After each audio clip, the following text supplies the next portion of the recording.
Bienvenue sur Africa 24 dans cette nouvelle édition du QG Weekend. Voici les titres de l'actualité.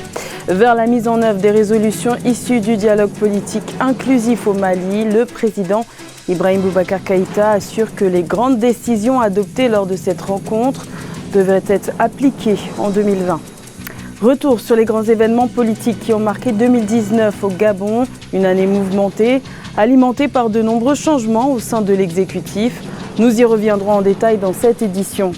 Et coup de projecteur sur la culture ivoirienne, mise en exergue par les nombreux talents qui la composent. Retour sur les faits culturels majeurs qui ont marqué l'année 2019 sur le sol ivoirien. Mais tout d'abord, en Éthiopie, le Parlement a décidé de modifier sa législation antiterroriste datant de 2009 qui était pointée du doigt par les organisations de défense des droits de l'homme. La nouvelle version a été présentée ce vendredi 3 janvier. La notion d'encouragement au terrorisme a été remplacée par les termes incitation au terrorisme pour une meilleure qualification juridique. Ce nouveau texte garantit le droit de grève aux travailleurs. Il ne contient plus certaines dispositions qui avaient facilité l'arrestation de dizaines de journalistes et d'hommes politiques ces dernières années. Notons que cette nouvelle législation a tout de même suscité l'inquiétude d'une partie de l'opposition et d'Amnesty International. Le président malien Ibrahim Boubacar Keïta a adressé en fin d'année 2019 un message de vœux à la nation comme la plupart de ses homologues. Le chef de l'État malien est revenu sur les résolutions prises lors du dialogue politique national inclusif qui s'est tenu du 14 au 22 décembre 2019. Reportage de notre correspondant Mokhtar Bari.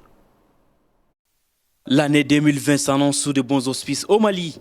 Certains partis politiques d'opposition viennent de rejoindre l'accord politique du 2 mai, mais aussi les conclusions du dialogue national inclusif après avoir refusé d'y prendre part. Le président de la République, Ibrahim Boubacar Keïta, lors de son adresse à la nation, entend mettre en œuvre les conclusions du dialogue. Ainsi donc, nos chers compatriotes, vous aurez tous eu l'occasion de vous pencher sur les préoccupations fondamentales de ce pays. Vous avez débattu des questions nationales vitales, sans concession, mais dans la plus grande courtoisie. Je l'avais dit et je le redis. Pour ma part, je ferai tout ce qui sera en ma possibilité pour diligenter la mise en œuvre des résolutions et recommandations validées. Le président de la République, toujours dans sa volonté de rassembler les Maliens, s'est dit toujours ouvert au dialogue. Cependant, pour endiguer les difficultés sécuritaires, Ibrahim Boubacar Keïta demande une trêve sociale. Je saurais terminer cette adresse une fois de plus en appeler à l'esprit civique, toutes et tous, quant à l'impérieuse nécessité d'une trêve sociale, garant du bien-être individuel et collectif de nos concitoyens. Je ne suis pas en train, ce faisant, de mettre en cause la légitimité de la légalité des manifestations matérielles. Car aucune misère n'est acceptable, ni matérielle, ni morale, ni spirituelle, et ne saurait me laisser indifférent. Que les syndicats se rassurent. Je trouve noble et démocratique leur combat. Le Mali accueille sur son sol près de 20 000 forces étrangères.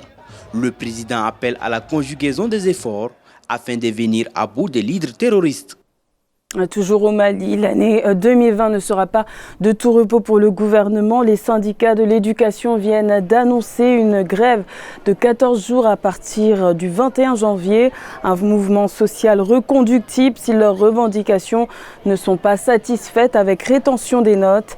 Les enseignants réclament l'application de l'article 39 de l'accord signé avec le gouvernement à l'issue des mouvements sociaux de l'an dernier. Un article qui invite le gouvernement à appliquer toute majoration effectuée au... Toujours au Mali, l'année 2020 ne sera pas de tout repos pour le gouvernement. Les syndicats de l'éducation viennent d'annoncer une grève de 14 jours à partir du 21 janvier. Un mouvement social reconductible si leurs revendications ne sont pas satisfaites, avec rétention des notes. Les enseignants réclament l'application de l'article 39 de l'accord signé avec le gouvernement à l'issue des mouvements sociaux de l'an dernier. Un article qui invite le gouvernement à appliquer toute majoration effectuée aux fonctionnaires affiliés au statut général des fonctionnaires, notamment ceux affiliés à l'Union nationale des travailleurs maliens. Le Gabon aura connu une année 2019 mouvementée avec 7 remaniements ministériels, un chiffre qui illustre les turbulences qui sont survenues au sommet de l'État. L'année 2019 a notamment été marquée par la longue absence du président Ali Bongo Ondimba ou encore par un coup d'État manqué en janvier 2019. Le point avec Corinne Kamsefehem et Philomène Tiné. La vie politique du Gabon en 2019 a surtout été marquée par de multiples remaniements ministériels. 7 au total, dont un dernier le 2 décembre 2019. Au motif de ces changements, la recherche de l'efficacité de l'action gouvernementale dans une administration paralysée par la corruption. Plusieurs hauts fonctionnaires ont fait dans ce sens l'objet d'arrestations et d'emprisonnements. C'est un honneur que de servir la République, d'être au service de nos compatriotes et d'œuvrer pour l'intérêt général. Cela confère certes des avantages, mais c'est d'abord une charge qui suppose d'accomplir son devoir avec exemplarité. L'un des visages de cette exemplarité, c'est la probité. Les dirigeants sont là pour servir, ils ne sont pas là pour se servir. Je l'affirme, la corruption n'a pas sa place au Gabon. Au sommet de l'État, quelques crises ont souvent remis en cause la légitimité des institutions. Le 7 janvier 2019, une tentative de coup d'État menée par quelques militaires dissidents a rapidement été maîtrisée. Un événement qui est survenu alors que le président Ali Bongo, malade, était absent du pays depuis le mois d'octobre 2018, une absence qui aura duré au final 5 mois. L'absence d'Ali Bongo au sommet de l'État entre octobre 2018 et mars 2019 a eu un impact destructeur au sommet de l'État. Tout simplement parce que nous avons vu une certaine imposture s'installer à la présidence de la République, une imposture à la limite encouragée par la Cour constitutionnelle. Alors qu'une grande partie de l'opposition gabonaise continue de mettre en doute la capacité du président Ali Bongo à gouverner, eu égard à sa longue absence maladie, le président de son côté multiplie les sorties pour rassurer ses compatriotes. Dans son discours à la nation le 31 décembre, il a mis une emphase sur le sens patriotique qui devrait animer chaque Gabonais, notamment ses proches collaborateurs, à qui il recommande des actes concrets pour une véritable transformation de la vie des populations. En Centrafrique, le gouvernement et la mission des Nations Unies présentes sur place veulent faire du PK5 une zone sans armes illégales. Les autorités ont décidé le 31 décembre de procéder au désarmement de toutes les personnes dans ce quartier de la capitale, Bangui, réputé pour être un poumon commercial mais aussi connu pour être le foyer de certains groupes armés. Rappelons que les violents affrontements survenus ces derniers jours dans ce quartier ont engendré des dizaines de pertes en vie humaine. Écoutons quelques réactions exprimées à la suite de cette décision. Je suis là pour annoncer solennellement la reprise de la patrouille conjointe MINUSCA FSI dans le 3e arrondissement en collaboration avec les compatriotes du 3e arrondissement. Le message aujourd'hui est très simple, que ça suffit avec la violence à PK5. Ça suffit avec les femmes et les enfants qui sont tués dans les échanges, dans les tirs entre les différents groupes ici à PK5. La semaine dernière a fait preuve d'une situation pratiquement ingérable pour la population. 50 personnes ont trouvé la mort. Ce qu'on sache, il y a peut-être d'autres. 80 personnes blessées. Les boutiques brûlées.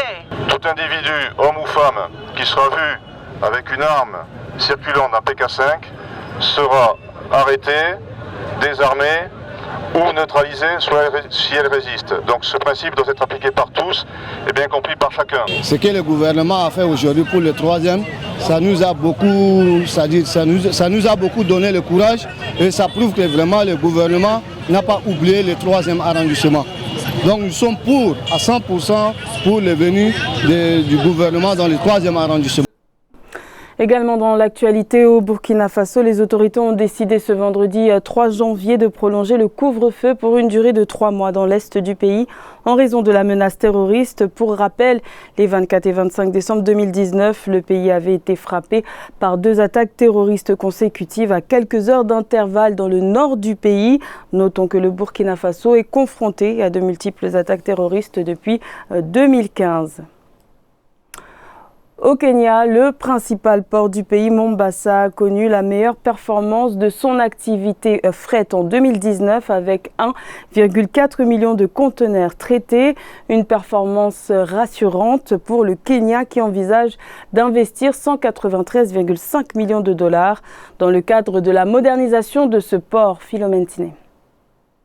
1,4 million de conteneurs de fret traités en 2019, c'est la performance historique enregistrée par le port de Mombasa, principal port du Kenya. Alors que l'objectif était de 1,35 million équivalent 20 pieds, ce résultat correspondant à la meilleure performance de tous les temps pour le pays est principalement tributaire à l'amélioration des systèmes de gestion et à l'augmentation de certaines opérations de fret. Ce qui détermine la qualité et les performances d'un port, c'est non seulement la qualité des infrastructures, mais c'est surtout les services.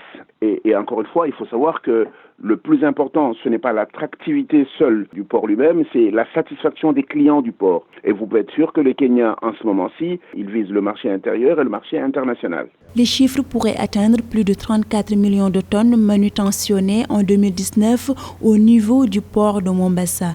Les autorités kenyanes envisagent atteindre un objectif de 1,5 million équivalent 20 pieds en 2020 et espèrent augmenter le trafic annuel de marchandises à travers le port à 47 millions de tonnes d'ici 2025.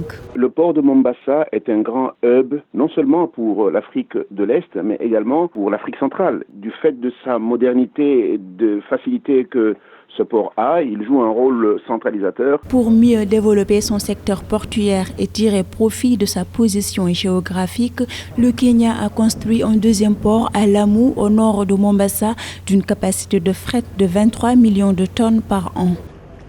La culture a un bel avenir en Côte d'Ivoire. Sa contribution au produit intérieur brut est passée de 2,43% en 2012 à 4% en 2018. Le secteur s'est enrichi grâce aux nombreux talents qui le composent et qui maintiennent l'éclat de la culture ivoirienne sur la scène nationale et internationale. Rétrospective de l'année 2019 avec notre correspondant Oliva Djakotan. L'année 2019 a été très riche en Côte d'Ivoire, marqué par de nombreux événements d'envergure comme le FEMUA, Festival de musique urbaine d'Anoumambo, organisé par le célèbre chanteur Assalfo. La Côte d'Ivoire a malheureusement perdu de grands hommes de culture, comme l'écrivain centenaire et pionnier de la littérature ivoirienne, Bernard Dadier, et le chanteur à succès Didier Rafat. Malgré les difficultés, l'industrie culturelle a tenu son rang. Le Salon international du livre d'Abidjan a notamment été la vitrine de la fécondité de la littérature ivoirienne. Ce salon a pour objectif valoriser la qualité littéraire et l'expertise éditoriale des professionnels ivoiriens, mais aussi de contribuer à la promotion, à la vulgarisation du livre et de la lecture. Les acteurs culturels ont multiplié leurs efforts en 2019 pour promouvoir le patrimoine culturel ivoirien. Ainsi, le concours de beauté Miss Ivoire Culture a marié la beauté à la culture afin d'amener les jeunes filles à connaître les valeurs culturelles traditionnelles. On est toujours dans l'Occident. On doit nous inciter, nous la jeunesse, à connaître nos origines et à connaître nos cultures. Mais nous, on ne connaît pas ça. Il y a beaucoup de jeunes filles qui ne savent pas d'où elles viennent. Et puis elles ne savent pas comment étaient avant nos parents. Elles ne savent pas comment nos parents ont vécu avant. A noter que depuis 2012, 5,6 milliards de francs CFA ont été répartis comme droits d'auteur aux artistes. Le gouvernement ivoirien a soutenu l'industrie du cinéma à hauteur de 3 milliards de francs CFA. La contribution du secteur de la culture au produit intérieur brut de la Côte d'Ivoire est passée de 2,43% en 2012 à 4% en 2018. C'était le journal de la rédaction. Merci de l'avoir suivi. L'information continue sur Africa 24.